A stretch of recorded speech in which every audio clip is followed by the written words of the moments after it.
जगमती सांगवान, सवाल तो बल्कि उल्टा, यहां पर ऐसी उल्टी गंगा बहाई गई है इस पूरे मामले में कि वो भी अपने आप में एक अद्भुत नमूना है।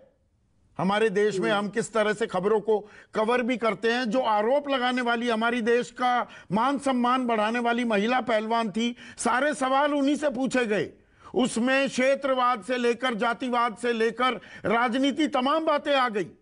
और अब चार्जशीट के जरिए ये इतना ऐसा खुलासा हो रहा है कि क्या बेहूदे तरीके से हैवानियत, दरिंदगी की मिसाल पेश की ब्रजभूषण शरण सिंह ने, और हम चुप बैठे हुए हैं। अब इन आरोपों को लेकर, इस चार्जशीट को लेकर कोई सवाल जवाब नहीं हो रहे।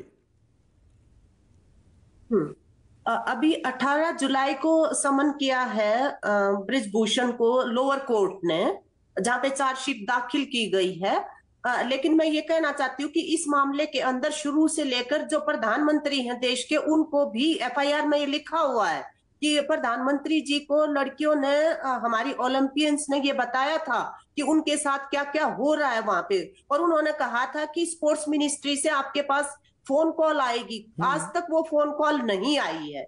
उसके बाद फिर जनवरी में जब वो इंतजार करके धरने पर बैठे हैं, तो जो इंडियन ओलंपिक एसोसिएशन ने और स्पोर्ट्स मिनिस्ट्री ने दो कमेटी बनाई। दोनों कमेटी के सामने लड़कियों ने अपनी आप बीती सारी बताई वहां पे। लेकिन वहां पे किसी भी तरह का कोई न्याय देने का माहौल नहीं था, बल्कि तमाम तरह की वो कैमरास को ऑन ऑफ किया जा रहा था। वहां पे बाहर ब्रिजभूषण की टीम बैठी थी गेट के ऊपर टेरराइज करने के लिए उनको। और फिर 4 महीने के बाद वो रिपोर्ट दी गई और उसमें कुछ भी, मतलब उन्होंने यौन शोषण के मामले पे नहीं कहा, जैसे आपने भी अभी बोला है। फिर उसके बाद जो दिल्ली पुलिस को एफआईआर के लिए अप्रोच किया रेसलर्स ने, वहां पे भी सुप्रीम कोर्ट की इंटरवेंशन के बिना एफआईआर तक दर्ज नहीं की गई। हमें यह लगता है कि एप्रोप्रिएट लेवल पे इन सब लोगों से भी पूछताछ होनी चाहिए। ऐसे सिस्टम का मजाक बना के जो रखा गया है, वो ऐसे देश के सामने बहुत बुरा एक एग्जाम्पल पेश किया जा रहा है। और अभी जो मेरे पूर्व वक्ताओं ने कहा कि 2 sets of rules for, one for BJP powerful politicians and one for common people. मैं ये कहना चाहती हूँ कि जहां पे हमारी ओलंपियन जो इतनी जानी मानी है, जिन्होंने पूरी दुनिया के अंदर साबित किया है अपने पोटेंशियल को, जो है अगर को उन्होंने यौन शोषण के आरोप लगाए, उसमें अगर कार्रवाई नहीं हो रही है, तो इस देश की आम महिलाएं जो है वो क्या नहीं फेस कर रही है, आप इसका अंदाजा लगा सकते हैं। इसलिए ये जरूरी है कि जहां पे ये जो ब्रजभूषण के खिलाफ जितने भी आरोप है, उनको पूरा गंभीरता से अभी जुडिशियल लेवल पे जगमती 18 तारीख को कोर्ट में पेशी के लिए बुलाया गया है। एक मिनट, 18 जुलाई को पेशी के लिए बुलाया गया है ब्रजभूषण शरण सिंह को। यह सामान्य प्रक्रिया होती है। 1 महीना 5 दिन बाद आरोप पत्र दाखिल होने के ऐसे संवेदनशील मामले में पेशी की तारीख तय की जाए? ये बिल्कुल ये जो अभी यशोवर्धन ने बोला था कि इसके अंदर अगर जरूरत है तो डेफिनेटली सारी जो विमेन ऑर्गेनाइजेशंस और दूसरे जो कंसर्न्ड इंडिविजुअल्स हैं, उनकी तरफ से एक कॉमन कॉज के हिसाब से भी इस केस को परस्यू करने का कुछ बनाया जाए। और पहले भी हमने तो ये डिमांड भी किया था कि सुप्रीम कोर्ट मॉनिटर्ड पूरी कार्रवाई चले, उसके बिना कोई भी जो आशा की किरण जो है वो नजर नहीं आ रही है। सुप्रीम कोर्ट ने वो दखलंदाजी करने से साफ इनकार कर दिया था। वो याचिका गई भी थी, सुप्रीम कोर्ट ने कहा हमने एफआईआर दर्ज करने के आदेश दे दिए, बाकी आपको कोई लीगल रिकॉर्स लेना है तो आप हाई कोर्ट जा सकते हैं या निचली अदालत जाइए। हाँ, वो वहां पे जाने के लिए बोला था, लेकिन अब उसके बाद जिस तरह से पूरी प्रक्रिया चल रही है, वो प्रक्रिया किसी भी तरह से न्याय की आस जगाने वाली नहीं है।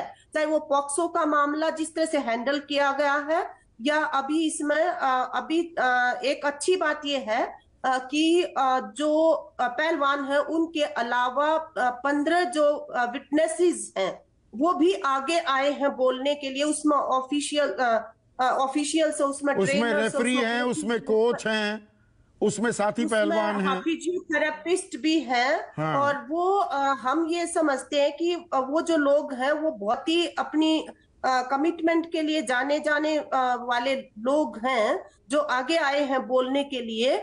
तो उनके आधार पर, विटनेसेस के आधार पे और रेसलर्स के जो अपनी बयान हैं उनके आधार पे आसान नहीं होगा ब्रिजभूषण को बचाना।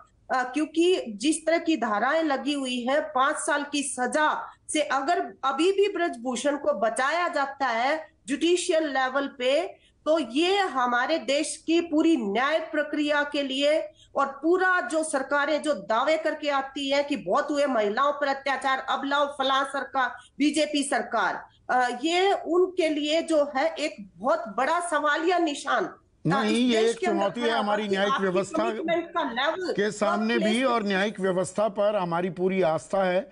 न्याय तो होना चाहिए। उस सवाल पर मैं अभी आ रहा हूं। एक सेकंड जगमती। यशोवर्धन आजाद, आप कुछ ऐड करना चाह रहे थे? मैं सिर्फ 2-3 मुद्दों पर प्रकाश डालना चाहूँगा और जो कि बहुत ही ज़रूरी हैं, और संगवान जी ने भी उसके बारे में बताया है। सबसे पहले तो ये आवश्यक है कि महिला संगठन या हमारे एनजीओज़ या सिविल सोसाइटी के कुछ लोग अब हाई कोर्ट जाएं और पहले तो ये बताएं कि इस प्रकरण में जिस तरह की ढिलाई हो रही है, इसमें हाई कोर्ट मॉनिटर्ड इन्वेस्टिगेशन बहुत आवश्यक है। नंबर एक तो चूंकि ये प्रकरण बहुत ही संवेदनशील है, इसे स्पेशल कोर्ट को तत्काल कमिट करना चाहिए, इसलिए इसका संज्ञान लोअर कोर्ट द्वारा लेना बहुत ज़रूरी है ताकि फ्रेमिंग ऑफ चार्जेस हों और वो व्यक्ति पुलिस कस्टडी में जाए। नंबर 2, ये भी उन्हें कहना चाहिए कि पॉक्सो एक्ट में जो पुलिस ने उसे फाइल कर दिया वो गलत है, उसे उसका हक नहीं था, क्योंकि दूसरी बार वो रिकॉर्डिंग की गई थी जिसका कोई महत्व नहीं है। बल्कि पुलिस को ये इन्वेस्टिगेशन करना चाहिए था कि किन परिस्थितियों में उन्होंने अपना बयान वापस लिया, उसीलिए उसका कोई वैल्यू नहीं है। और तीसरा, जैसे कि मैंने कहा कि एक स्पेशल प्रोसिक्यूटर ऐसे नियुक्त किए जाएं जिससे इस प्रकरण में तेजी हो, इसमें सारी बातें जो सही हैं वो उठती जाएं। कौन करेगा ये तीनों चीज ये कौन करेगा? यशोवर्धन आजाद, संज्ञान में लाना बहुत आवश्यक है। प्रोसिक्यूशन हरकत में आता है, ये जिम्मेदारी किसकी है? कि ये जिम्मेदारी अब सिविल सोसाइटी की है, मैं समझता हूं महिला संगठनों की है, क्योंकि जबकि कोई कार्रवाई नहीं हो रही है शासकीय तंत्र के थ्रू, तो मैं समझता हूं ये इसे अपने आप उठाना। जिम्मेदारी तो ये सरकार की है ना, जिम्मेदारी पुलिस की है, दिल्ली पुलिस की। दिल्ली पुलिस किसके मातहत आती है? गृह मंत्रालय के मातहत आती है।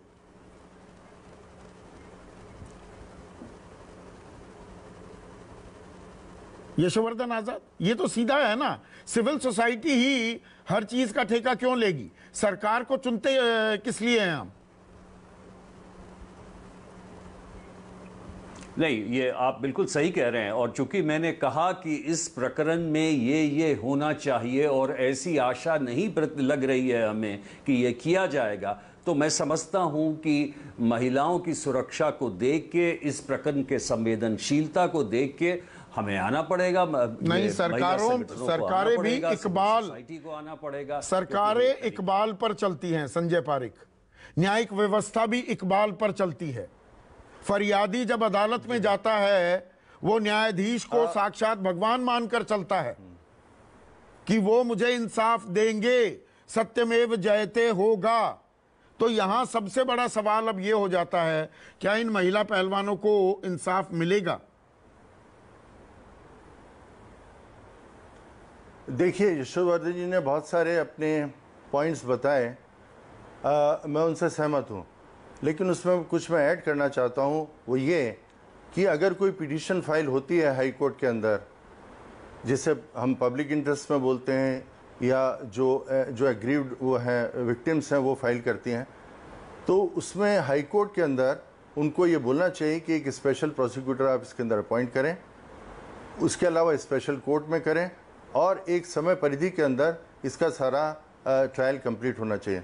इसके साथ में एक चीज़ बहुत जोड़ना चाहूँगा कि जैसा आपने बताया कि शुरू से जो बायस तरीका था, जो पुलिस ने अपना काम नहीं किया, ये स्टेट ने अपना काम नहीं किया, उसको देखते हुए अभी जो सीआरपीसी के अंदर अमेंडमेंट हुआ है और जो सुप्रीम कोर्ट का भी जजमेंट आया है कि जो विक्टिम्स हैं वो अपने को रिप्रेजेंट कर सकती हैं, तो जितने भी केसेस हैं उसमें विक्टिम्स को अपने लॉयर को अपॉइंट करके ये देखना चाहिए कि प्रोसिक्यूशन कोई गलत नहीं कर रहा है, क्योंकि हम पूरे प्रोसिक्यूशन जो पूरी इनकी बैकग्राउंड है उसको देखते हुए ये साफ समझ में आता है कि प्रोसिक्यूशन कितना ठीक तरीके से काम करेगा मालूम नहीं है। इसलिए इंडिपेंडेंट तरीके से जितने विक्टिम्स हैं उनको अपने वकीलों को ट्रायल कोर्ट के अंदर पेश करवाना चाहिए। मैं इसके दूसरे पहलू को भी, एक सेकंड संजय पारेख, संजय चड्ढा, पर इसका दूसरा पहलू भी है। हमने देखा है निर्भया कांड हो, पॉक्सो के हमने कई उदाहरण पहले भी चर्चा की है। राजस्थान में विक्रम सिंह ने ही जिक्र किया था, 7-8 दिन के अंदर आरोप पत्र भी दाखिल हो गया, गिरफ्तारी भी हो गई, सजा भी हो गई। रायपुर का भी ऐसा ही मामला, छत्तीसगढ़ का, अनेकों ऐसे मामले हैं। तो यहां ओनस सिविल सोसाइटी पर, या जी पीड़ित अपने वकीलों के साथ ऐसा करें, गुहार लगाई जाए जी स्पेशल प्रोसिक्यूटर अपॉइंट किया जाए, यह काम तो व्यवस्था कर सकती है, करनी चाहिए व्यवस्था को ये सारे इंतजाम। ये उनकी जिम्मेदारी है कि नहीं है? बिल्कुल सही आपने कहा, ये उनकी जिम्मेवारी है, लेकिन संजय जी ने किस परिप्रेक्ष्य में उन्होंने कहा है। अगर वो जिम्मेवारी नहीं कर रही है सरकार तो ये ऑप्शंस भी अवेलेबल है, लेकिन निश्चित तौर पे पूरे बल से कह रहा हूं कि ये सरकार की प्राथमिक ड्यूटी है। सबसे किस लिए बनी है सरकारें, हैं क्यों? छोड़ दीजिए, फिर हम जंगल राज में रह लेते हैं। ये जो कृत हो रहे हैं ये तो जंगल राज के कृत है। सरकारों को छोड़ देना चाहिए काम को अपना, हम लोग स्वतः कर लेंगे। अगर हमें एक ये ऑफेंस अगेंस्ट द सोसाइटी है, नॉट अगेंस्ट एन इंडिविजुअल।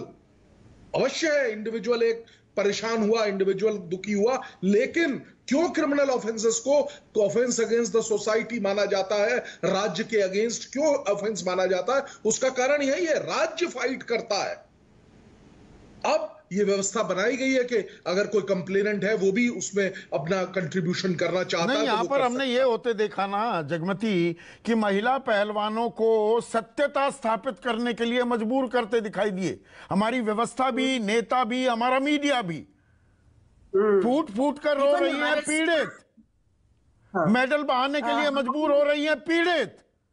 उनके टेंट उखाड़ दिए जाते हैं, बैरिकेड्स तोड़ दिए जाते हैं, पानी पीने की व्यवस्था खत्म कर दी जाती है, जंगल पानी नहीं जा सकते, टॉयलेट नहीं जा सकते, वहां पर बारिश हो जाती है, कीचड़ में सोने को वो मजबूर हो जाते हैं, तख्त लेकर आते हैं तो सर फोड़ दिए जाते हैं। यहां सारी जिम्मेदारी पहलवानों पर डाल दी गई। बिल्कुल आपने सही कहा कि जो ये हमारी ओलंपियन खिलाड़ी हैं उनको तो तमाम तरह की परीक्षा से गुजारा गया है। उनको हर पैमाने के ऊपर उनका चरित्र जो है, उनका जो लिंक जिस कास्ट से है, जिस स्टेट से है, वो तमाम सवाल जो है वो उठाए गए। और हमें इस बात का गर्व है कि हमारी जो खिलाड़ी हैं वो बड़ी शालीनता के साथ हर परीक्षा के अंदर वो सफल रही है। लेकिन जहां तक हमारी सरकारों का सवाल है और इसकी डिफरेंट एजेंसीज जो है जिन्होंने सेक्सुअल हरेसमेंट केसेस में न्याय देना होता है महिलाओं को, हरियाणा में देखिए आप, हरियाणा का खेल मंत्री जो है आज 7 महीने हो चुके हैं, उसके ऊपर नॉन बेलेबल धाराओं में केस दर्ज है संदीप सिंह पे, और आज तक चार्जशीट तक दाखिल नहीं हुई है। जबकि पूरा विपक्ष इकट्ठा, पूरा महिला संगठन, प्रगतिशील लोग जो है, सब ने आवाज उठाई। तो ये जो सत्ता में बैठी हुई पार्टी जो है असल में, और जिस तरह के ये लोग हैं, चाल चरित्र चेहरा, इन्होंने बहुत ज्यादा देश के नागरिकों को और देश की महिलाओं को बहुत ज्यादा महिलाओं के सम्मान की नहीं, जो संजय चड्ढा ने